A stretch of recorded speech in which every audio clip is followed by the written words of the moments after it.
ឲ្យទៅដល់រដូវប្រាំងចង់ញ៉ាំក្តាមម្ដងពិបាករកមែនតើដល់រដូវវស្សាទេបងប្អូនរដូវវស្សាអាចដាក់ទ្រូដាក់លបដាក់ដៃបានក្តាមសឹងតែរាល់ថ្ងៃនេះចង់ញ៉ាំស្ងោរក្តាមងងើកូនប្រុសនាងខ្ញុំគាត់ទៅលឺថានាងខ្ញុំចង់ញ៉ាំក្តាមហ្នឹងគាត់ទៅរកបានមកសម្លបងប្អូនគឺគាត់ទៅស្ទូចដូចឆ្នាំមុនអញ្ចឹងឲ្យតែរដូវប្រាំងកូនប្រុសនាងខ្ញុំគាត់ចេះស្ទូចក្តាមអញ្ចឹងដោយប្រើនុយខ្យងស្ទូចតាមបន្លាយដែលរីងទឹកចិត្តអស់អញ្ចឹងបងប្អូនក្តាមដាច់ចំណីអញ្ចឹងគាត់ទៅដាក់ទៅគឺលើកមកបានក្តាមតែម្ដងហើយបានមកសម្លហើយនាងខ្ញុំដើរប្រម៉ែប្រមូលគ្រឿងក្រៅកន្លងជុំវិញផ្ទះដែលមានស្រាប់ដូចជាគោសក្រីរំដេងស្លឹកក្រូចសើចម្ទេសជាពិសេសជីសពមុខតែម្ដងមិនខ្វះទេបងប្អូនប្រម៉ែប្រមូលតែមួយផ្លែតគឺបានយកមកស្លហើយចំណែកក្តាមខែនេះដោយសារតែទឹករៀងតិចអញ្ចឹងសបោស្នឹមមកបងប្អូនហើយប៉ុន្តែសម្បូរទៅដោយខ្លាញ់ដែរចំពោះក្តាមយើងដាក់ទឹកកកលាយជាមួយអំបិលដើម្បីងាយស្រួលក្នុងការសម្អាតនិងលាងវាឲ្យជ្រះហើយគ្រឿងក្រៅរបស់យើងមានបង្គាយឺហឺជាពិសេសគឺណាំងើនេះតែម្ដងបងប្អូនកាលពីមុននាងខ្ញុំបង្ហាញពីរបៀបធ្វើណាំងើហ្នឹងគឺ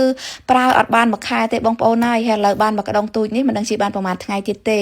ក្រូចក៏មានចំពោះគ្រឿងក្រៅក៏យើងមានស្រាប់ហើយចំពោះវិធីធ្វើគឺយើងរំលីងខ្ទឹមសជាមួយគល់ស្លឹកគ្រៃរំដេងក៏ដូចជាស្លឹកក្រូចសើចរបស់យើងហ្នឹងហើយដាក់បង្គាយឺហឺរបស់យើងបងប្អូនរំលីងឲ្យឈ្ងុយចូលគ្នាចាក់ទឹកចូលតែម្ដងហើយនៅពេលដែលទឹកពុះបន្ថែមទឹកត្រីអំបិលប៊ីចេងស្ករតាមការចូលចិត្តបន្ថែមគ្រឿងក្រៅរួចហើយគឺយើងរំងាស់ទឹកសម្លរបស់យើងហ្នឹងឲ្យឆ្ងាញ់ចូលជាតិគ្នាឲ្យរៀងយូរបន្តិចចាំយើងបងង៉ាំងើរបស់យើងចូលមកហើយចំពោះង៉ាំងើយើងដាក់តិចឬច្រើនតាមការចូលចិត្តបើសិនជាបងប្អូនចង់ឈ្ងុយណាំងើរៀងខ្លាំងបន្តិចគឺយើងដាក់ឲ្យច្រើនបន្តិចមកក៏សូមណែនាំបងប្អូនទាំងអស់គ្នាពីថ្នាំដុសធ្មេញសម័យថ្មីស្មៃលីខាជាប្រភេទថ្នាំដុសធ្មេញប្រភេទគ្រាប់ដែលងាយស្រួលប្រើប្រាស់ងាយដាក់តាមខ្លួនមានអត្ថប្រយោជន៍ជួយការពារពងបែកមាត់ពងបែកអណ្ដាតរលាកបំពង់ក